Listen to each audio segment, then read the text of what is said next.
Hello everyone. So previous video में हम regular verb को डिस्कस कर चुके हैं और आज हम डिस्कस करने वाले हैं इरेगुलर वर्ब्स। ठीक है, तो सबसे पहले हम इसके डेफिनेशन को समझेंगे, देन इसके एग्जांपल्स भी समझेंगे। तो डेफिनेशन क्या है कि an irregular verb is a verb that does not follow the standard pattern of adding ed or d to the base form to create the past tense and past participle. Instead, irregular verbs have unique form for these tenses that must be memorized as they do not adhere to a consistent rule.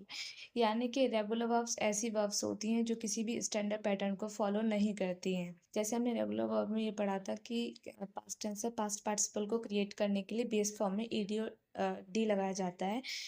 एक standard pattern follow किया जाता है, लेकिन irregular verbs standard pattern follow नहीं करती हैं, बल्कि इनकी यूनिक फॉर्म होती है जिन्हें हमें याद करना पड़ता है। ठीक है, ये किसी भी एक रूल को फॉलो नहीं करती हैं। For example, eat, write, see, take, go, drink, drive, find etcetera some examples of irregular verbs.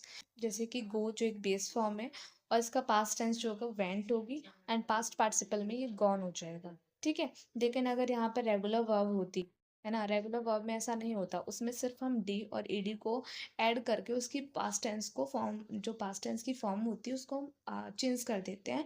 But इसमें ऐसा नहीं होता है, इसकी जो फॉर्म होती है वो पूरी चेंज हो जाती है, कंप्लीटली चेंज हो जाती है। ठीक है, जैसे कुछ एग्जांपल्स के साथ भी समझ लेते हैं। First one, he drank a glass of water after his workout. उन्होंने वर्कआउट करने के बाद एक ग्लास पानी पिया। तो यहाँ पर जो ड्रैंक है वो रेगुलर वर्ब है और जो ड्रैंक है वो ड्रिंक की पास्ट टेंस है। समझ रहे हो, यानी कि ड्रिंक का पास्ट है, ड्रिंक बेस फॉर्म है, पास्ट टेंस में ड्रैंक हो जाएगा। ठीक है, तो इसकी पूरी कंप्लीटली फॉर्म ही चेंज हो गई है। ऐसा नहीं हुआ है कि हमने ईडी और डी लगा करके उसकी जो फॉर्म को चेंज कर दिया है। ये रेगुलर वर्ब में होता है, लेकिन इरेगुलर वर्ब में उसकी जो बेस फॉर्म होती है वो कंप्लीटली चेंज हो जाती है पास्ट टेंस में आके। ठीक है,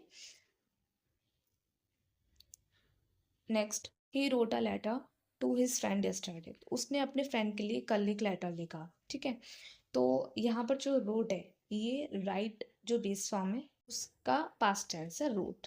ठीक है, तो ये एक रेगुलर वर्ब है और जो कि कम्प्लीटली चेंज है। ठीक है, she is spoken to her teacher about the project. तो यहाँ पर जो स्पीक है यानी कि इसकी जो बेस फॉर्म है, तो यहाँ पर इसकी जो बेस फॉर्म है वो स्पीक है एंड पार्टिसिपल में ये स्पोकन हो जाएगा।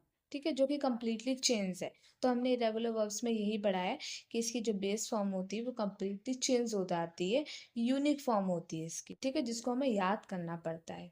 इसमें हम ईडी और डी नहीं लगा सकते, समझ रहे हो, क्योंकि रेगुलर में हम लगा सकते थे बट इसमें हम नहीं लगा सकते। I knew the answer to the question. तो यहाँ पर जो न्यू है वो रेगुलर वर्ब है और ये पास्ट टेंस है जो कि चेंज हुई है। इसकी बेस फॉर्म क्या आती, नो। ठीक है, नो इसकी बेस फॉर्म है, न्यू पास्ट टेंस में है। She bought a new dress yesterday. तो यहाँ पर जो बॉट है वो रेगुलर वर्ब है, क्योंकि बाय जो है वो इसकी बेस फॉर्म है और ये चेंज होकर पास्ट टेंस में बॉट की फॉर्म में आई है। ठीक है, तो these sentences illustrate how irregular verbs change from in past tense and past participle, differing from irregular verbs that simply add ed for these forms. यानी कि जितनी भी मैंने आपको irregular verbs बताई हैं, ये किस तरीके से past tense और past participle दोनों में चेंज हुई हैं, बल्कि irregular verbs में ऐसा नहीं होता, वो इससे डिफरेंट होती है। उसमें सिर्फ हम ed और d लगा करके past form में चेंज करते हैं। तो आज के लिए इतना ही। अगर वीडियो अच्छी लगी तो प्लीज़ वीडियो को लाइक कीजिए एंड चैनल को सब्सक्राइब करना ना भूलिए। Thank you.